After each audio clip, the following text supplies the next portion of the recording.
¿Qué tal? En este video les vamos a hablar sobre los antecedentes históricos de la ley agraria, el artículo 27, su importancia, así como las instituciones que apoyan estos documentos.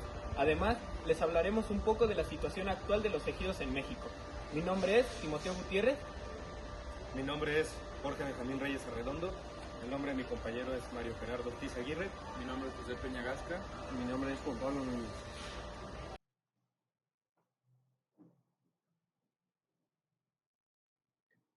Antes que nada, me disculpo por el tono de mi voz, me encuentro un poco enfermo de la garganta. Yo les voy a hablar acerca de los antecedentes históricos que dieron vida al derecho agrario mexicano hasta la creación de la ley agraria en nuestro país. Los datos más antiguos que se tienen del derecho agrario en nuestro país van desde la época precolonial. Desde entonces se ha buscado la mejor forma de hacer productiva la tierra, y es también desde entonces que se distinguen algunas instituciones agrarias de los aztecas, nuestros ancestros. Por medio de tales instituciones se puede apreciar claramente la proyección de su estructura social, y de esta forma se hacían los nobles, sacerdotes, ejércitos, pueblos en los que había agricultores, comerciantes, artesanos y algunos esclavos. Las guerras fueron fuente de ingreso territorial para los aztecas, donde conquistaban tierras productivas y así se apoderaban de ellas, para repartirlas entre los más altos rangos.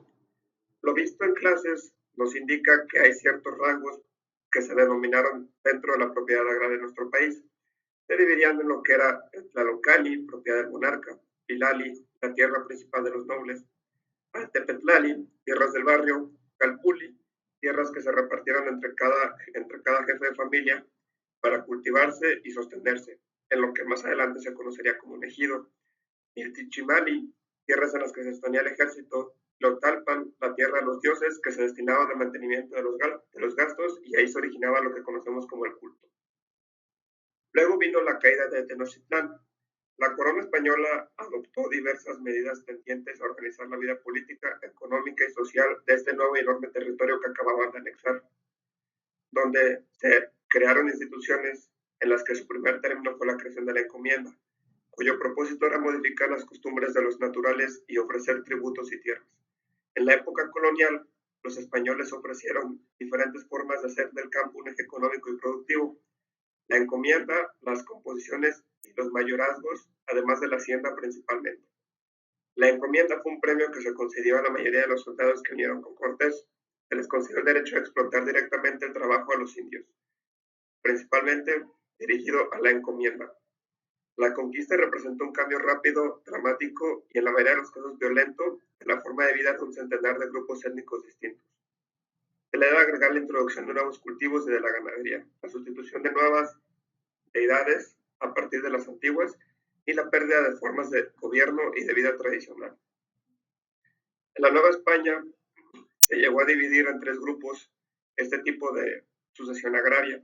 Tenemos lo que es la propiedad privada, gracias a la ley de la encomienda, la propiedad de los pueblos indios y la propiedad eclesiástica. La consolidación de la hacienda como unidad productiva solo se logró con un sistema que atrae y fija de manera sistemática a sus propios trabajadores. El siglo XVIII fue tan conflictivo con el campo que surgieron grandes latifundistas, que no eran sensibles con sus trabajadores, sino al contrario.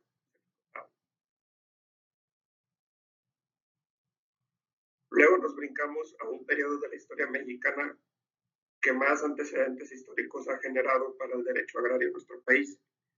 La dictadura de Porfirio Díaz generó un conjunto de contradicciones que afloraron plenamente a partir de 1910 y fue estandarte para las luchas y guerras que sucedieron casi por 10 años después de esto. La insatisfacción generada por el autoritarismo, la ausencia de democracia y la concentración de riqueza y propiedad en solamente los ricos y nobles del país generaron desconforme en toda la sociedad, por lo que se generó la Revolución Mexicana tal y como la conocemos. El 6 de enero de 1915 fue uno de los eventos más importantes para la ley agraria de nuestro país, México, ya que Venustiano Carranza, desde Veracruz, emitió la ley agraria, con la cual buscaba dar respuesta a la principal demanda de la Revolución Mexicana: la restitución y la dotación de tierra a los pueblos y comunidades indígenas del país. La ley señalaba que era necesario devolver a los pueblos los terrenos de que han sido despojados como un acto de elemental justicia y como la única forma efectiva de asegurar la paz y de promover el bienestar y mejoramiento de nuestras clases pobres. Los pueblos que necesitándolos carezcan de ejido podrán obtener de que se les dote el terreno suficiente para reconstituirlos conforme a las necesidades de su pueblo, para así hacerse de ese terreno indispensablemente a partir de tal efecto. Luego, el 17 de marzo de 1951, surgió uno de los grandes artículos más importantes de nuestra Constitución mexicana y que formaría parte de la historia de la ley agraria de nuestro país. La promulgación del artículo 27, donde se establece que nacen todas las instituciones del derecho agrario y todas las leyes agrícolas, ganaderas y apícolas, además de regir todas las actividades que surjan a partir de la explotación del suelo. Para comenzar, hablaremos acerca del surgimiento de la ley agraria. La reforma agraria mexicana tuvo su origen en una revolución popular de gran envergadura. Se desarrolló en tiempos de la Guerra Civil. A lo largo de una extensión de periodos, se entregan a los campesinos más de 100 millones de hectáreas de tierra, equivalentes a la mitad del territorio de México. A cerca de las 2/3 partes de la propiedad rústica total del país, con los que se establecen cerca de 300,000 ejidos y comunidades que comprenden más de 3 millones de jefes de familia. Sin embargo, la reforma no logró el bienestar perseguido y los campesinos, a lo largo que se llegó, viven hoy en una pobreza extrema. El deterioro paulatino del sector rural se prolongó hasta 1992, que fue cuando se consiguió reorientar gradualmente el desarrollo rural. La reforma agraria quedó inconclusa. Sus objetivos sociales y económicos se alcanzaron pese a estas limitaciones. La experiencia reformista fue determinante. Los efectos que conviene analizar para discernir nuevas alternativas.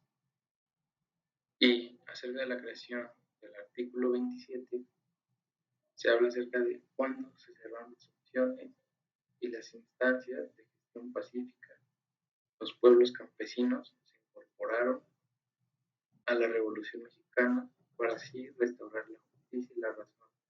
Ese fue el origen y el propósito del artículo 27 constitucional de la ley agraria, sin precedente en la historia mundial.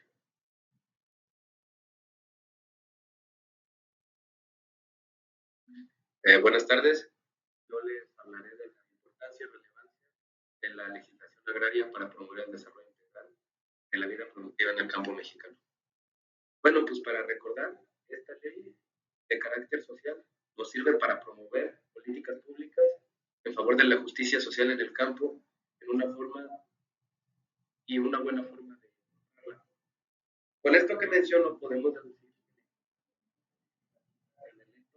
las pautas para la redistribución de la tierra y creó la figura del ejido como una forma de las principales demandas de la población mexicana, como fue la injusticia y el desaprovechamiento de estos suelos, por lo cual a la gente se le otorga su pedazo de ejido para que la explote y sea el benefactor de su uso y su grupo. La relevancia que genera la vida es la inclusión social. También logra que las tierras puedan ser más productivas, que la gente tenga ganas de trabajar, que la gente se sienta protegida por las leyes y que tengan la certeza que puedan generar libremente sus cosechas. A poco más de 100 años de esta ley, ha tenido repercusiones muy importantes en el campo mexicano, registrando avances significativos. Esto ha sido una fuente de bienestar, por lo cual aquí viene la importancia de las condiciones de vida para las personas que habitan en estos lugares y que se mantienen en su parcela, están más protegidas y tienen unas mejores condiciones de vida, por ende.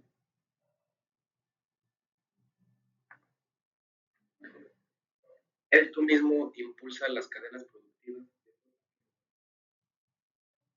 Se identifican regiones con potenciales productivos y de lo que se fortalecen las economías tanto regional como directamente nacional.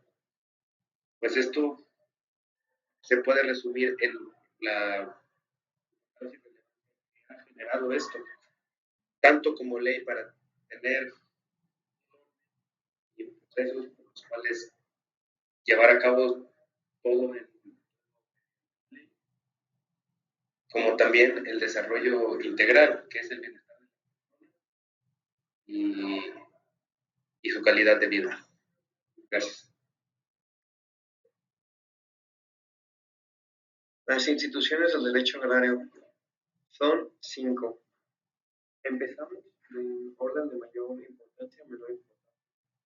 La primera es la Secretaría de Reforma Agraria, la cual se encarga de impulsar el desarrollo territorial sostenible e incluyente del país, mediante el diseño, coordinación e implementación de políticas de ordenamiento territorial, desarrollo agrario y desarrollo urbano, además de una vivienda adecuada.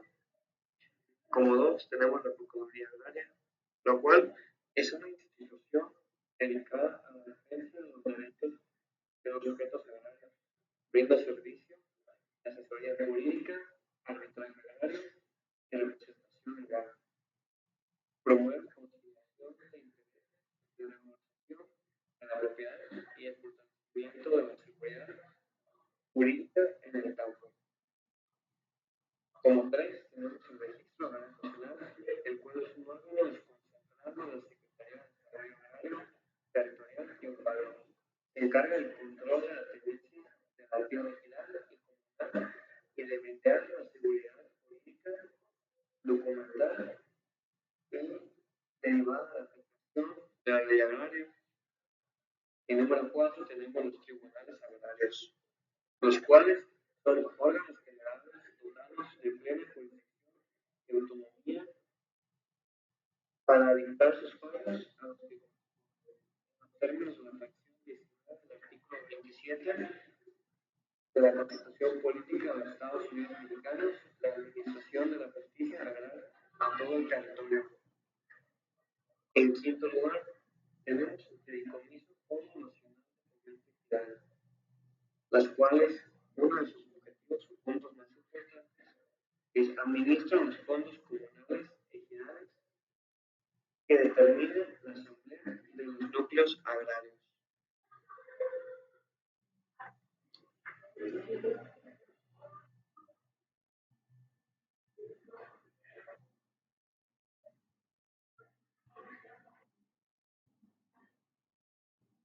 Actualmente, los ejidos se encuentran en una situación crítica a causa de diferentes factores, lo que ha provocado que dejen de ser productivos. Algunos de estos factores son, por ejemplo, la atomización de las tierras.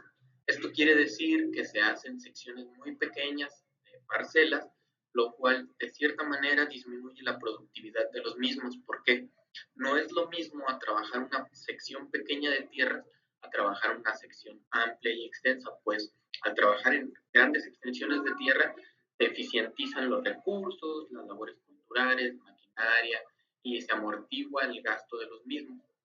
Por otra parte, tenemos la problemática en la cual no se respeta la ley agraria y el artículo 27 que regula principalmente esto, la propiedad y el manejo de las tierras, puesto que a pesar de que estas leyes tienen la finalidad de que se determine de qué manera, cómo y cuándo es que se puede ceder los derechos, inclusive o simplemente rentar las tierras, en la realidad no se hace siguiendo este tipo de leyes, lo que ha causado que existan diversas problemáticas, ya sea con grandes empresas o con otras personas, las cuales rentan las tierras y por lo mismo surgen problemáticas y disminuye la productividad y se deja de trabajar la tierra. Por otra parte, tenemos algunos otros factores como lo son la falta de recursos o la desviación de los apoyos que se le tienen a los ejidos. Esto provoca que ya no sea tan atractivo trabajar las tierras, las personas prefieran irse a trabajar a la ciudad, por lo tanto las tierras quedan abandonadas. Si aunamos las problemáticas del cambio climático, como tenemos las altas temperaturas, aunado al calentamiento global, tenemos la baja productividad de las tierras y tenemos la erosión de las mismas. Además, tenemos la escasez de agua que sin duda alguna representa una gran problemática para el campo. Por otra parte, tenemos el cambio del uso de suelo, es decir, ya las tierras no se quieren utilizar para producir alimentos agrícolas y se cambian para urbanizarse, la construcción de casas, de inmuebles y demás, y lo que ha provocado que se disminuya la cantidad o extensión de tierra que se limita para la producción de alimentos. Todo lo anterior ha hecho que trabajar las tierras y producir alimentos o explotarla para producir alimentos ya no sea rentable ni sea atractivo para las personas, por lo que ya se deja de trabajar, se olvidan las tierras y esa es la problemática actual y ya no se ve como algo redituable.